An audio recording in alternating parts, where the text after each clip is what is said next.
Vasudevaya. Om Namo Bhagavate Vasudevaya. Om Namo Bhagavate Vasudevaya.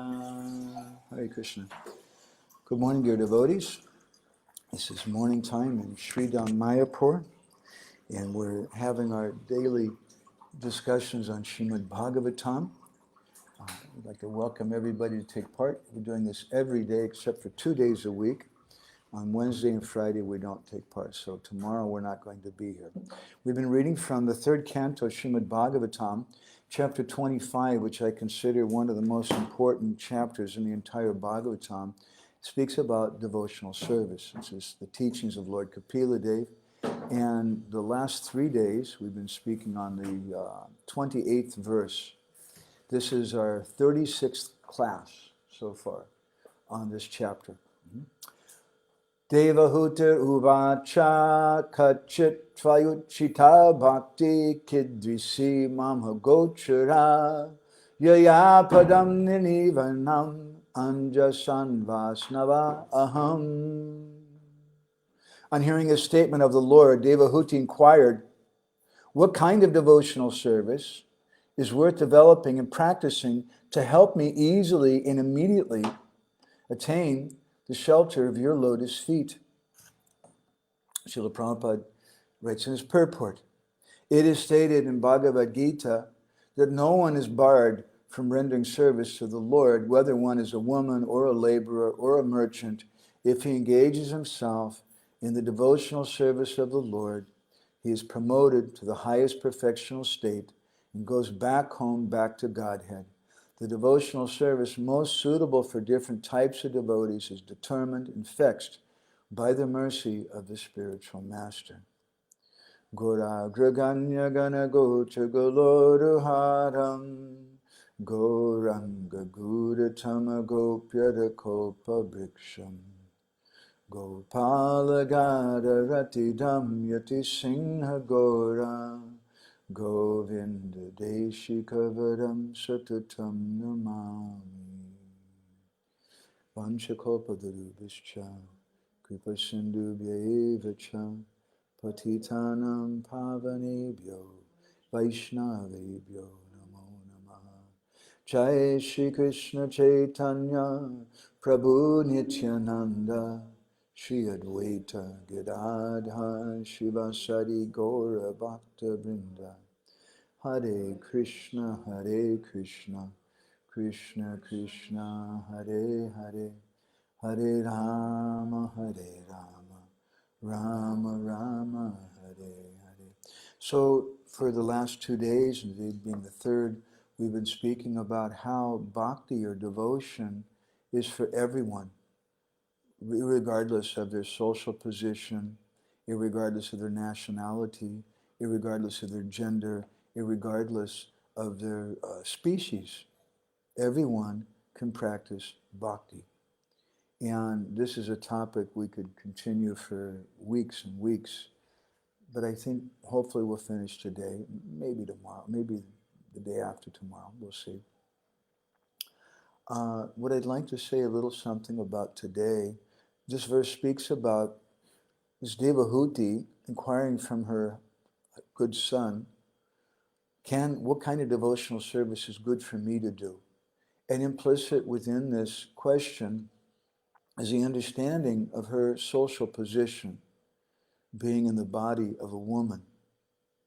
And so we've been speaking something for the last few days about the tension in bhakti between people who are what Bhaktivinoda Thakur calls bahirmukh, or external people, who are the Bhagavatam calls prakrita bhaktas, or materialistic persons who see the worship of the Lord, but they don't appreciate the devotees.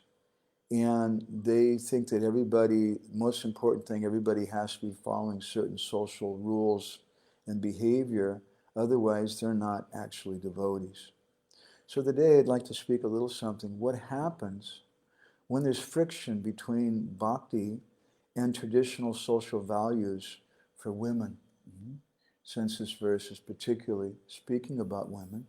This by nature is a controversial topic. It needn't be, but it's controversial because different places, different people have different social values, and they'll see things in different ways. But we should primarily look to see bhakti. So I want to look back a little bit on our previous discussions the last few days. On the first day, again, we spoke something about, we gave the example of the devotee Dhanurdas, who was born in a family of Sudras, or less than Sudras. He was a wrestler, and his wife was a courtesan, a court lady, not a very high-class position, means like a prostitute. And he became a very, very dear disciple of Ramanuja, and his brahmachari Brahmin disciples protested. They couldn't appreciate that. But it turned out that by Ramanuja's mercy, he displayed that actually Dhanurdas was a very superior person in terms of bhakti, in terms of devotion. And then we heard something about the lady Sabari and how she was a much greater devotee than all these male rishis, although she was from a very low-caste family, and the rishis were from very high-class Brahmin families. And then yesterday we spoke something very controversial thing, a story from the Mahabharata and the Nrsimha Purana. One of our friends here in Mayapur contacted me later yesterday, and he was a little concerned that we tell this kind of story for devotees because he was afraid the devotees may get the wrong idea. And his words resonated with me. We should be careful. At the same time, we have to point out that this story is not our story. This story is from two prominent sources, bhakti literatures, the Mahabharata and the Nrsimha Purana. It's given in both of them. But what should be understood, the purport of the story, is that bhakti is available for everyone. And this is a point we started off with yesterday, citing Rupa Goswami's Bhakti Rasamrita Sindhu, Sastra shuyate bhakto nri matrashyadikarita savadikaritam maga snana shibrubhata yata distantita vishishtena hari bhakti nritam prati. That every human being is qualified for bhakti. Every human being is qualified for bhakti, just as everyone is qualified to take a bath during the month of Magh. It's a very auspicious thing. Everyone is qualified for that. So everyone is qualified to practice bhakti. Rupa Goswami then quotes Padma Purana, Sarve adhikarino hyatra hari bhakto yata nripa. That everyone is qualified for Hari Bhakti. And we read a little something yesterday from the 7th chapter of Jaiva Dharma, where Bhaktivinoda says, if you only knew how liberal and magnanimous Vaishnava Dharma is, it's known as Jaiva Dharma, the religion for all living entities.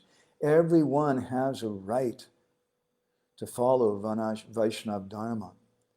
And he spoke something about Varnashram Dharma. Varnashram Dharma means the social rules and etiquette of a high-class society.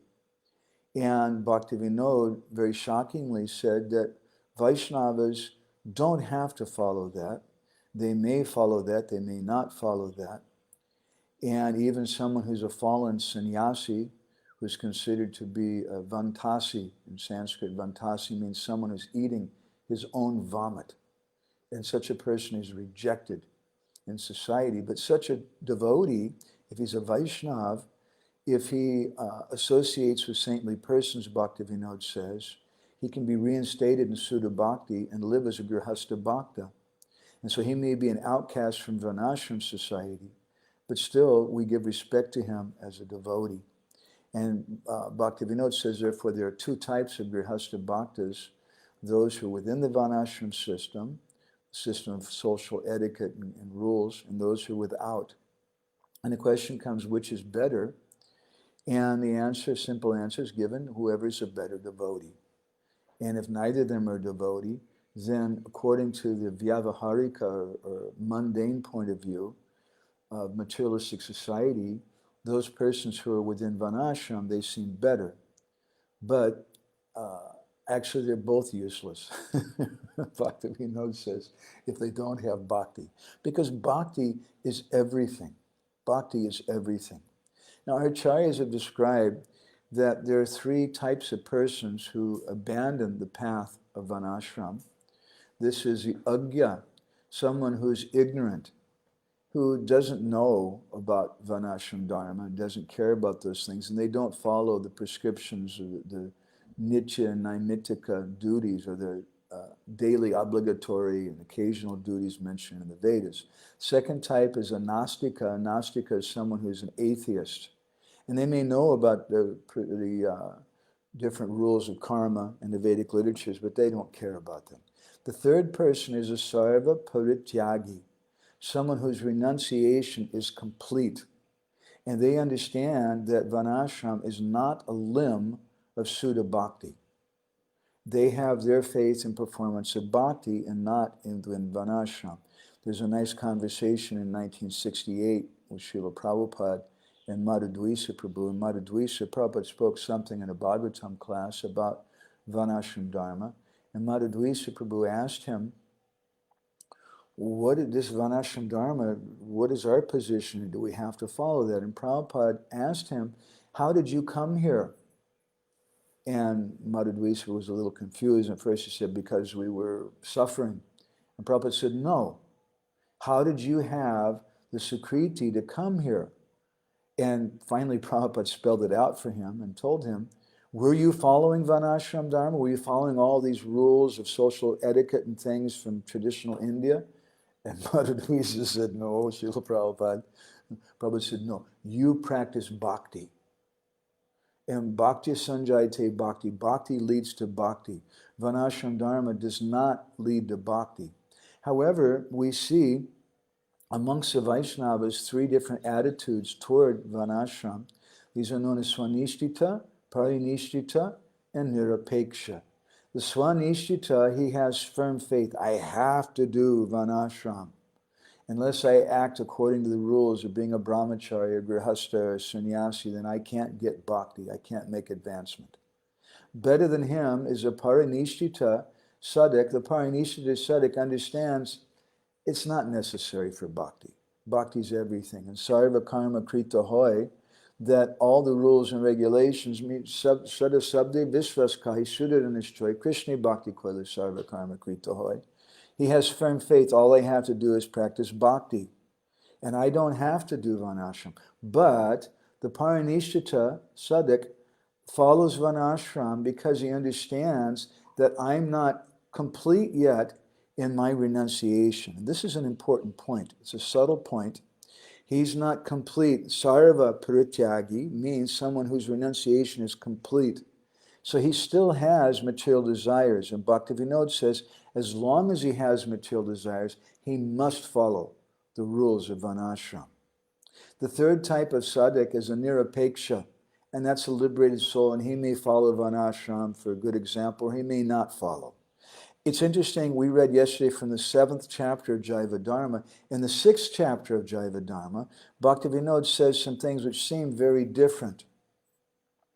He says that although the religious duties associated with Vanashram are temporary, they're naimittic, they're still recommended for maintenance of domestic life. He says one cannot become a Vaishnava just by giving up Vanashram. Rather, Vaishnavas should adopt whatever's favorable for bhakti. And only then can they give up the duties of Vanashram when they become qualified by genuine detachment. Then they can give all that up. Otherwise, they have to follow that.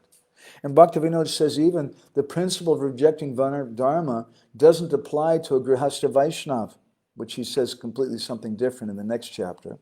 A Grihastha Vaishnava, he says, should not give up domestic society until he's fully qualified to do so. Even if that, he says, even if that Vanashram thing is unfavorable to bhajan. However, he can easily give up worldly society when firm attachment and affection For that which is favorable to bhajan awakens in his heart. So this is the dividing line. When someone has some ruchi, they have some drita nishcha, they have firm attachment for the practice of bhakti, then they can give up those social rules, and it doesn't matter whether they follow those things or whether they don't follow those things. Srila Prabhupada writes in one purport, should be noted, in the 19th chapter, the 5th canto, text 19, he says, the Krishna consciousness movement is being propagated all over the world to reestablish a Varnashram Dharma system. And Prabhupada is saying this is the purpose of ISKCON, to reestablish Varnashram and thus save human society from gliding down to hellish life. But, so it's a little confusing sometimes. They seem like contradictory statements. I was reading something recently about Varnashram from His Holiness Bhakti Vikas Maharaj, and he made a very nice comment in this regard. He says that how do we reconcile these two apparently different contradictory kind of statements? He says that Varnashram should be introduced as far as possible. But we shouldn't depend upon it. We shouldn't think that this Varnashram is everything for me. Now, what happens when someone like Devahuti, who's complete in her renunciation, and this is what we're speaking about today. Yesterday we told this story from Mahabharata, and it's a very kind of confusing story. We can't imitate that. That's a very, very dangerous thing. But we spoke this story, and we'll tell it again and again, because this story illustrates the superiority of bhakti to all social position, and that bhakti is not dependent upon social position. But what bhakti is dependent upon for us, in connection with social position, is our renunciation. Bhakti also is not dependent upon renunciation ultimately, but to give up one's social behavior, one's social duties, which are given to help us to be human beings and to help protect us from falling down and giving up bhakti, we should be very, very careful about those things. So this verse in purport is speaking something about the position of women. And today I'd like to look a little further at that. And as we said in the beginning, what happens when those social rules for women conflict with bhakti? And I'd like to, in this way, today, walk on the pathway of two different stories. One is from the Bhaktamala of Nabadas, who, as we mentioned many times, Nabadas was a great devotee who compiled this book all about stories of different Vaishnavas. And this book was very much appreciated by both Thakur Bhaktivinoda and Srila Bhaktisiddhanta Saraswati, who even recommended devotees to read it in Sajjana Toshini. So there's one story in Bhaktamala which is very helpful in this regard. Now, bear in mind, this story happened, I think, at least 800 or 900 years ago in a Vedic culture which is very, very conservative. Now, in this very conservative culture, there was one guru. He had many disciples, and some of those disciples were ladies. And he had one disciple who was a princess, and another was a daughter of a sweeper lady. And every day, this guru would come, and they would see him worshiping his Shalagram Shila. And these two young ladies would sit by his side and watch him doing the worship. And seeing that worship, and by accepting the prasadam of that Shalagram Shila, their desire to serve the Lord became strongly manifest. And finally, they requested their Gurudev, please, we would like to offer service to beautiful Krishna. Please give us this Shalagram Shila. And that's a very amazing thing, because in the Smarta system, ladies are not allowed to worship Shalagram. In Sanatana Goswami's Hari Bhakti Vilas, he says there's no problem with ladies worshiping Shalagram. And in this story from very, very Vedic, very traditional, conservative Vedic culture, their guru gave these ladies that Shalagram Shila to worship. And then there's two different stories, what happened after that. Apparently he gave them each a Shalagram Shila.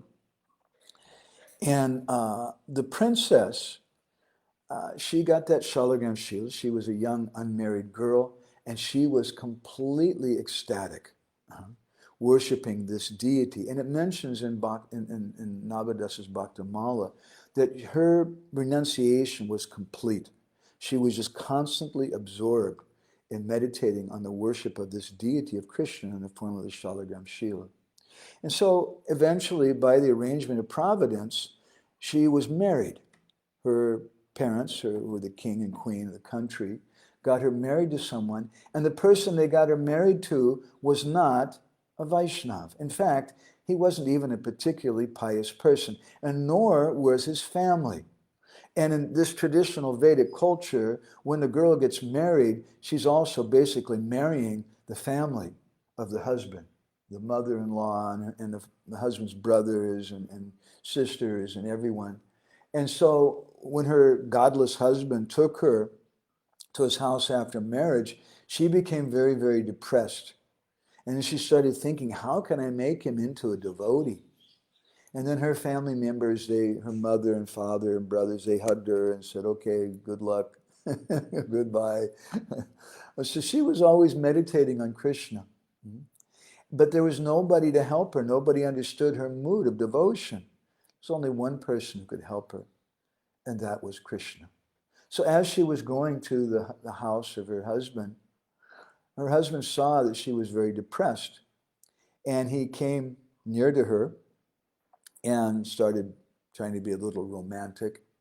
And then she got really nervous and she said, please stay away from me. I'm really distressed.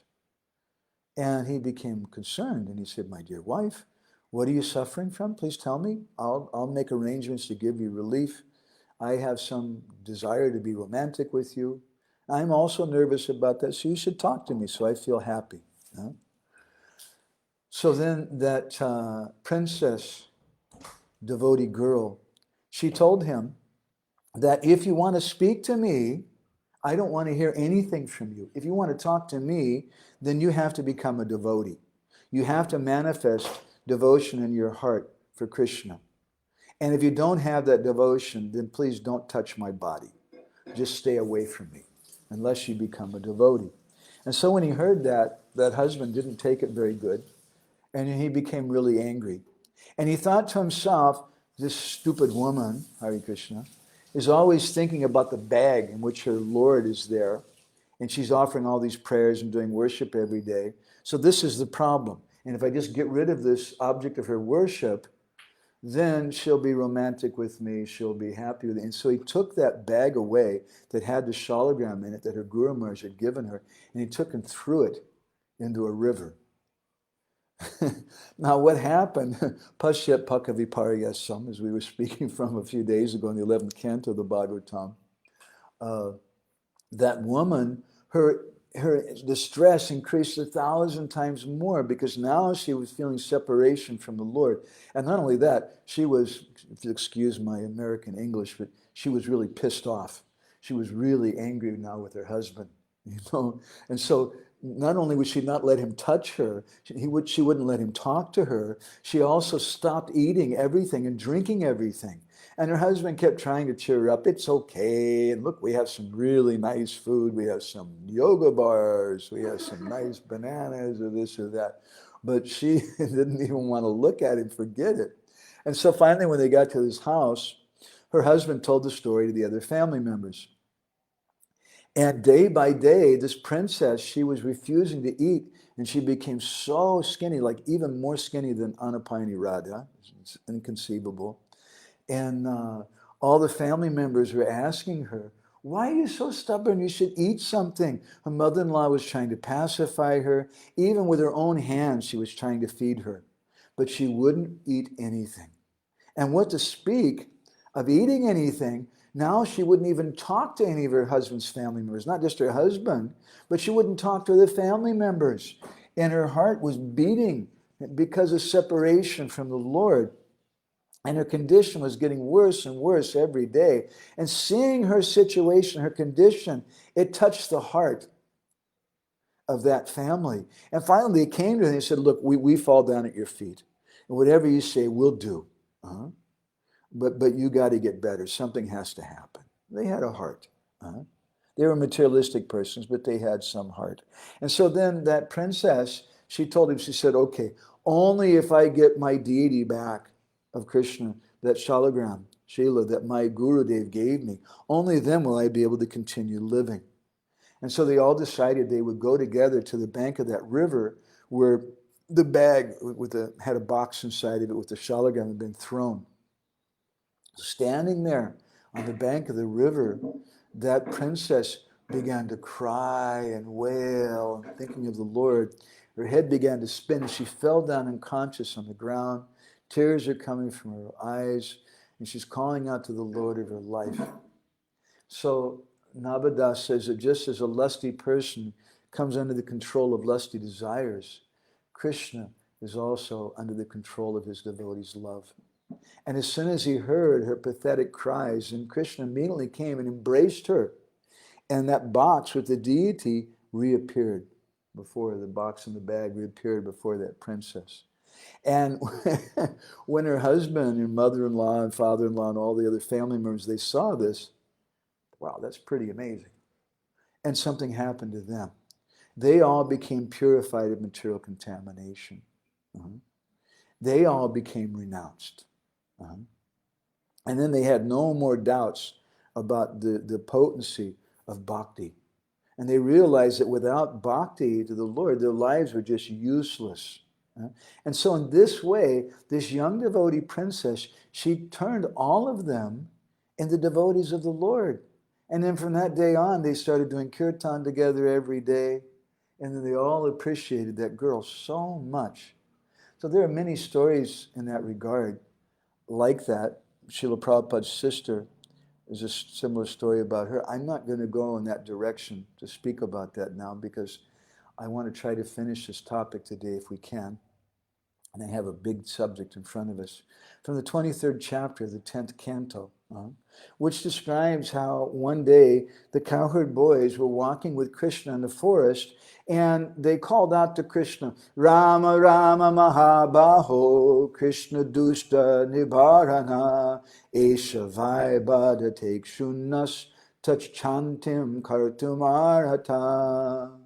O Ram, Ram, Balaram, O Krishna, you chastise of the wicked, we're very, very hungry, and you should do something about it. So we should understand that the hunger of the boys is only apparent, because the Bhagavatam says that someone who's a pure devotee, they're not troubled by hunger or thirst or exhaustion. So their hunger was actually a manifestation of their desire to see Krishna fed. So they asked Krishna, please help us in this way. So Krishna told them, you should go to this village nearby on the bank of the Jamuna, and you'll find there some expert priests, and they're doing yajna for me. They're worshiping me in my form of the fire. And they're offering so many foodstuffs, and these are very pious people. You should go there and ask them for some of that prasadam. Yes, Krishna. So the boys went. And they went there and they announced to those Brahmins, Krishna and Balaram have sent us. And Krishna and Balaram, they're hungry. Please give some food. Now these Brahmins, these priests, they were worshiping the Lord in the form of Yagyabhuk, the Lord of sacrifice. And they were offering those things in the fire as an offering to the Lord, to please the Lord. But when the Lord came there in the form of those boys who were like Guru, sent by Krishna, those Brahmins were so attached to the external rituals and ceremonies, they couldn't appreciate those boys. They wouldn't even look at them. They thought, hey, we're Brahmins. And these boys, they're just Vaishyas. They're business people like we're hearing about in this verse in purport today. Srila Prabhupada says, no one is barred from rendering service to the Lord, whether one is a woman or a laborer or a merchant. So the boys were in a merchant caste. They were Vaishyas. And I'd like to share something from you, a little poetic and maybe musical, if I can do. This is from the Vrindavan Lilamrita, a very wonderful book, famous book written by a devotee in the line of Nityananda Prabhu. His name was Nanda Kishore Goswami. He was the Mahant at Nityananda Vat in Vrindavan. And he wrote a wonderful book called Vrindavan Lilamrita based on his own Lila Spurti. And he speaks about this pastime. So we're going to sing this for you and try to explain it. These are the words of those Brahmins. When they saw the boys who came, these Brahmins said, ha, Sahaje Rakala Mati Firivane Vane Ki Kahile Ki Bahoy Kichu Najane. So these are just cowherd boys. Huh? He said they don't know how to properly talk. They don't know how to respect Brahmins like ourselves. We're very, very important people. We know how to do all the rituals and ceremonies to worship God. That's our position. And who are these boys? Huh? What are they saying to us? And they said then, Yagyaramba Kori Mora Loya Vikragam Ishvara Bojana Lagi Koraye Rangan. He said that we offer oblations along with the other Brahmins to the Lord who's there in the form of the sacrifice. And we cook to offer food to God. Tanre Nirvedya Bunjaiva Vipragane Avasheshe Bhakti Anyalokagane. After we offer this food, then we'll feed the Brahmins, and then if there's something left, we'll give to everybody else. Because we're very religious, and we know all the proper social rules which we live by. And so the boys, they wouldn't even talk to the boys. They wouldn't even look at them. And the boys became very disappointed. They went back to Krishna. Krishna said, well, that's what happens.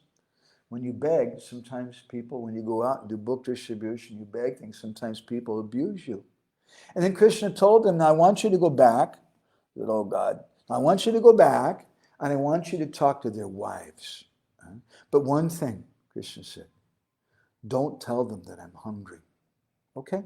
And so they went back to those ladies and they said, excuse us, Krishna and Balaram sent us.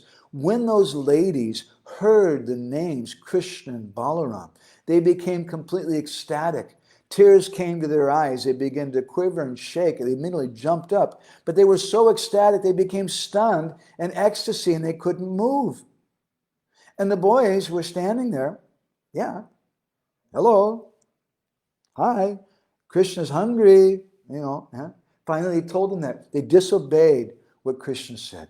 Krishna told the boys, don't tell them that I'm hungry. But they disobeyed that. Why? Because the boys were thinking to themselves, what happened to these ladies anyway? Oh, we have to wake them up. And so they said like this. And this is an interesting thing, because the boys were so much in tune with Krishna that although Krishna had personally told them something, they disobeyed that because they completely understood the mind and heart of Krishna. This is in contrast to those Brahmins, those priests, who are following everything by the rule. But here the boys are disobeying Krishna because they understand the heart of Krishna. And this is the nature of an advanced Vaishnava. This is the nature of Gurudev. This is why we want to go to Gurudev and not just read books, which give us all kinds of rules. But there's always going to be something which is Desa Kala Patra, according to time, place, and circumstance. So those boys, Jiva Goswami says, they were bewildered by the behavior of those ladies. And they said that Krishna's hungry to bring them back to external consciousness. Now, we like to, Bhakti, an important part of Bhakti, as we were speaking last night to another group of devotees, is art. And music and poetry are a very important part of that. So we like to take part in that whenever we can. There's a wonderful book called Govinda Mangal, which has never been translated, to my knowledge. It's written in Bengali by a devotee named Dukhi Shamdas, who is a disciple of Shyamananda Prabhu. And he describes what happened at that time. When those ladies, they heard the boys, and that Krishna's hungry, oh my God, immediately they collected all the foodstuffs, and they started running to Krishna. And when their husbands saw that, their husbands became very, very disturbed. And what did they tell those ladies? Viprapatni hoya tora tariliki karma tada pase gela nada hide kura dharma. He said, you're Viprapatnis. You're the wives of Brahmins. You're our wives. What are you doing? Kariliki karma. If you go to that boy, then you're going to lose your religion. If you go to Krishna, you're going to lose your religion. Because they're thinking that religion for you, for this, your Sri Dharma, means to follow your husband. They told him, Kulira Kamini Tora Kena Vaivani, you're wives of good family. Why are you going in the forest? You come back, Yagna Karya Dehamana Chala Chadna. You have to help us to offer oblations in the fire. You have to be religious. You're being irreligious. They were thinking like this. And those ladies basically just told them, get out of my way, or I'm going to run you over. And those kind of wimpy Brahmins became a little nervous and they got out of the way of their strong wives. And those ladies, they carried those foodstuffs to Krishna. It's a very long discussion. Sometimes we speak on this for 1 week. I'm trying to condense it into one discussion today. And then they came and they saw Krishna. And the Bhagavatam describes a beautiful form of Krishna, how he had a dark blue complexion with golden garments. He had a peacock feather on his head, and he was dressed in such a wonderful way. He had the arm on the shoulder of one friend, a friend who was standing on his left side, it said. In his other hand, he was twirling a lotus, and he was smiling at them. And when those ladies saw Krishna, they became confused, and they were thinking, They immediately closed their eyes and they embraced him. Then they could see Krishna with their eyes closed. And then they were thinking, is Krishna inside of my heart or is he outside? Krishna had become both. And why did he have his arm on the shoulder of a friend on his left side? To indicate, because the left side of Krishna means his consort. And Krishna had his arm on the shoulder of a friend to indicate, oh, maybe you should be my consort. And he was twirling a lotus in his hand to indicate, Jiva Goswami says that just as I'm twirling this lotus, I'm also twirling the lotus of your mind. And then Krishna said, oh, my dear ladies, you come here in the forest. You're carrying all these heavy pots. Can I help you? Why have you come here? And then Krishna told them, Tadyata deva yajjanam patayo yo dvijataya shashastram parayishyanti yusma bir griha medina. You should go back to the sacrificial arena because your husbands, who are very religious persons, they need your assistance to do this ceremonies. And the Yagnapatnis, and they said, don't be cruel. Our families won't take us back now that we've left them because it's such a strict culture. We left them to go to another man, to come to you in the forest. They won't accept us back. And Krishna said, don't worry. I'll make some arrangement. They'll accept you. And you don't worry. Very soon you'll achieve me. And Krishna told them, Shravana darshana dhyanan mayi bhavo nukirtanat natata sanikarshena parityata dato grihan. But it's by hearing about me, worshiping my deity, meditating on me, chanting my names, that love develops, not just by physical proximity. So you should go home. And those ladies were horrified. Actually, in Brahma Vivarta Purana, it says they didn't go home.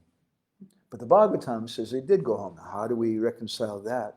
The Brahma Vivarta Purana says that Yoga Maya manifested external forms of those ladies. And they went home. But the real forms of the ladies stayed there with Krishna, and they went back to the spiritual world. But when those Mayic forms or illusory forms of the ladies returned to the husbands then, they began to understand, what did we do? And they began to condemn themselves. And the Bhagavatam describes their words, Dig janmanas trividyatad, dig bratam, dig bahu gyatam, dig kulam, dig kriya daksham, vimukha ye tadhoksaje. The word dik means to hell. They said, to hell with our high birth. Huh? Our threefold initiations. We're Brahmins. Huh? To hell with our vow of celibacy. To hell with all of our extensive learning. To hell with all these things, because they're all condemned, because we didn't have attraction for Krishna, but our wives did. They're so much better than us. Huh? Now, how is it that those ladies who never lived in an ashram, who were never initiated, who never studied the scriptures, who were never engaged in performing, learning how to do sacrificial ceremonies, they were only assisting their husbands, how did those ladies become so pious?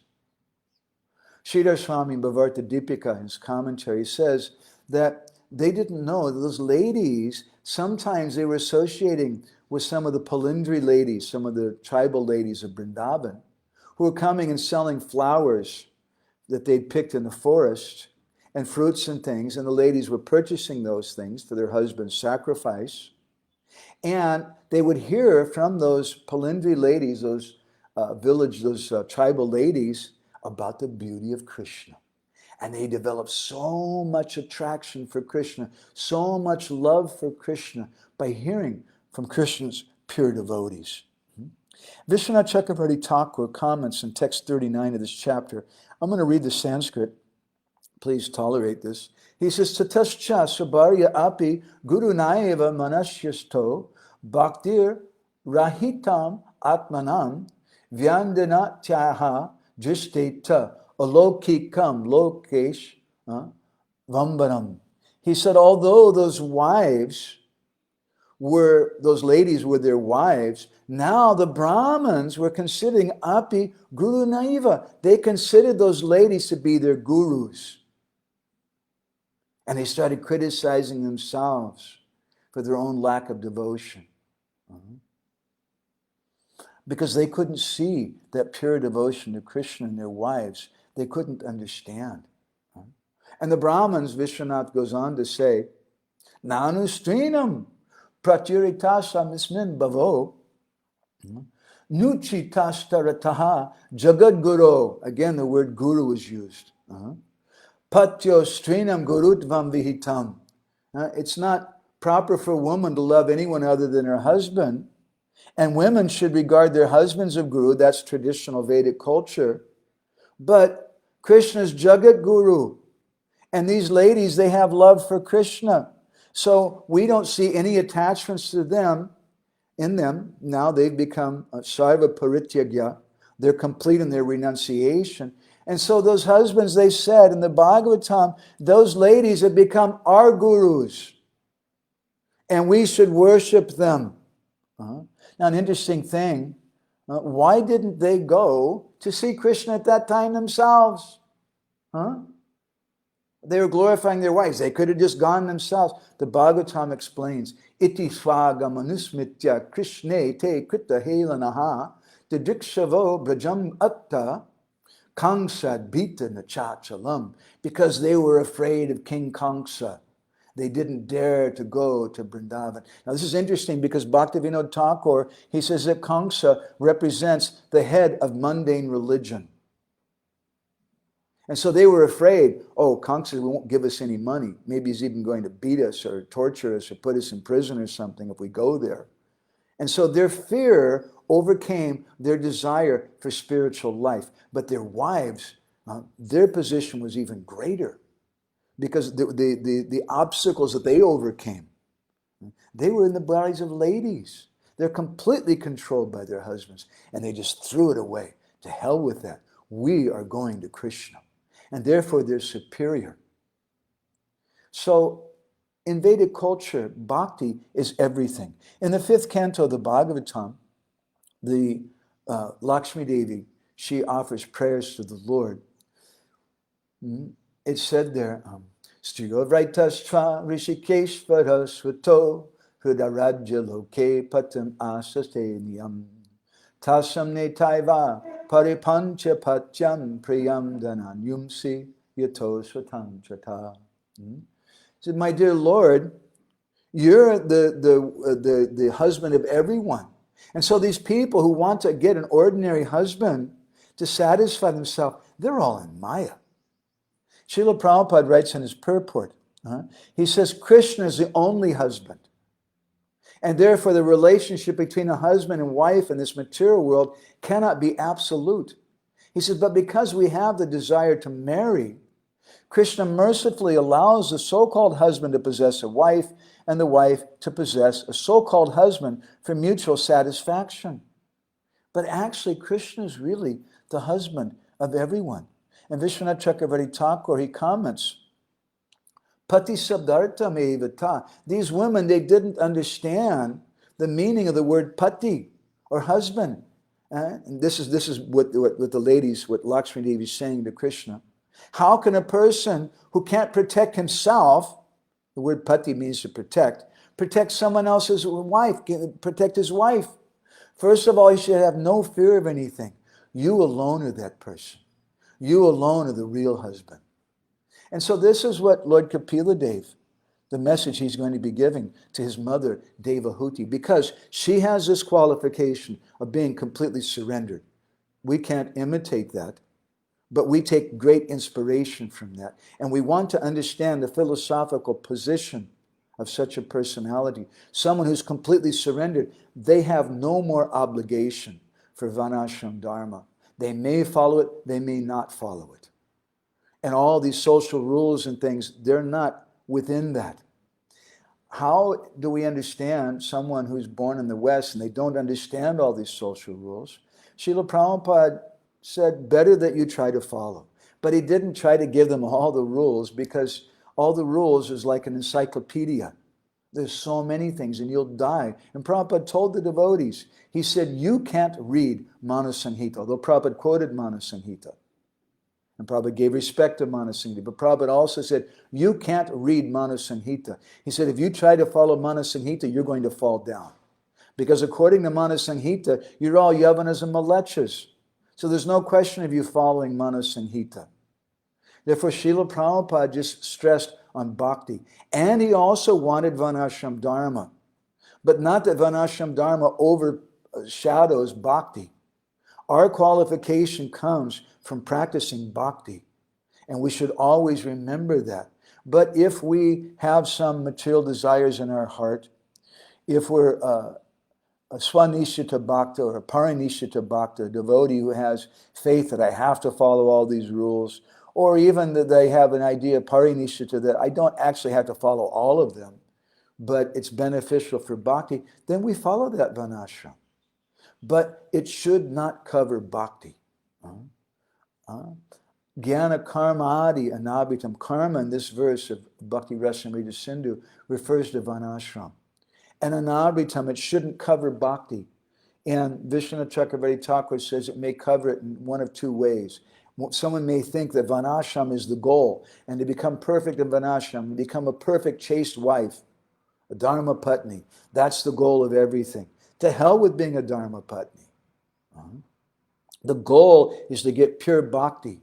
That's the only goal that we have. And that desire for that karma, or that Varnashram, shouldn't cover bhakti. The second way it may cover bhakti is that someone may think, unless I do this, unless I do all this Varnashram stuff, unless I'm a really properly chaste wife to my husband, then I can't practice bhakti. But here in this verse we're hearing from Devahuti, she's asking her son, the Supreme Personality of Godhead, Lord Kapila Dev, what should I do? I'm a woman. And as we'll hear, he doesn't recommend to her to follow Varnashram and this and that, because he sees she's nirapeksha. She's completely surrendered. She's attained the platform as Sarva Parityagi. Her renunciation is complete. So she has no obligation to follow Varnashram Dharma. We should understand these principles. We should understand how it is we've gotten this good fortune. And we should follow the rules and regulations of Varnashram Dharma, as Bhakti Vikashmar said, as best we can. But at the same time, we don't depend on them. We don't put them over bhakti. Bhakti is everything. So I'm going to stop there, we're a little late now. I'm sorry. I want to see if anybody has any comments. Hare Krishna Lynn, nice to see you here. I saw your reply to me. Thank you very much for writing something. Natalie's here. Aditi Mataji's here. Sri Maya Prabhu is here. Hare Krishna. Ashwin, thank you for this daily katha. Brajabanita, Vaisheshika Prabhu, my humble pranams. Vaisheshika Prabhu is one of our favorite speakers of the Bhagavatam and one of my Guru Janas who's given me so much inspiration for so many years. I wish Zoom is so much better. We could if Vaisheshika was present, we could ask him to kindly say something. Madhupati Prabhu is saying, thank you for all this nectar. Alex, offering obeisances, Hare Krishna. Subal Prabhu added some nice photos. Thank you all so much for encouraging us. I'd like to ask if any devotees have any comments or questions to please share something with us. Anapayani, do you want to make any comments? I'll give you the microphone. And then Krishna Kun has something also. But we're going to have to be really quick because it's already late here. It's 9 o'clock. We're very late. Let's move this.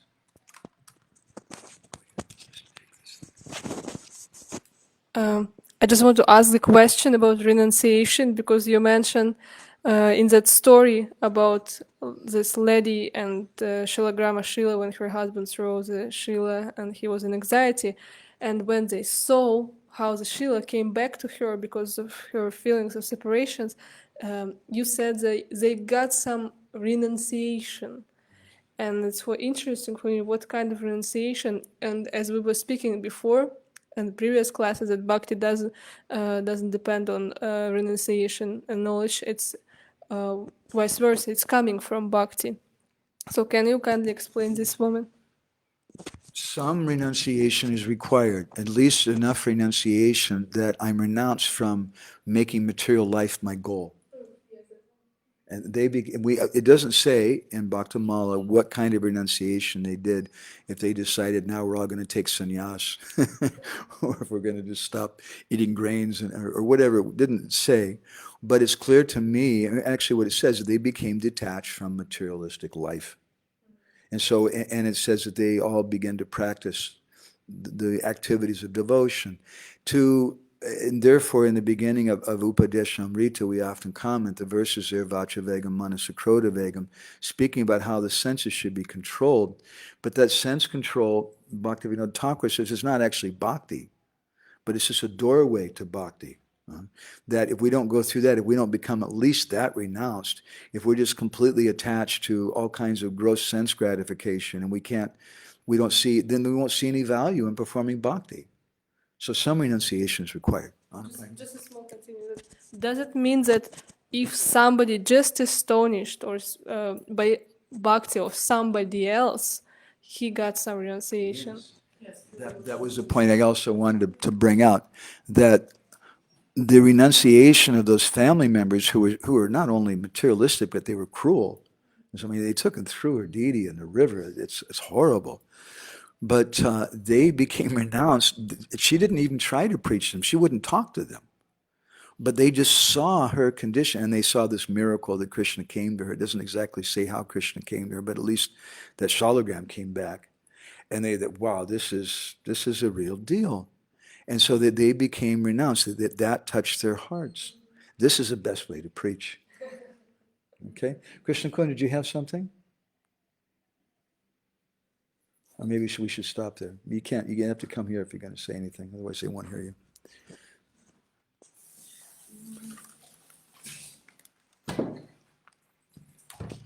For me, the biggest point of the class is from the second story, not the princess who got married, not the princess story, but the Yagyapatni story. I just love this simple point that by hearing about Krishna from simple, pure devotees of Krishna, the Pulinda ladies who had love for him, the Yagyapatnis could awaken such love that overcame their varnashram rules and overcame their husbands' protests.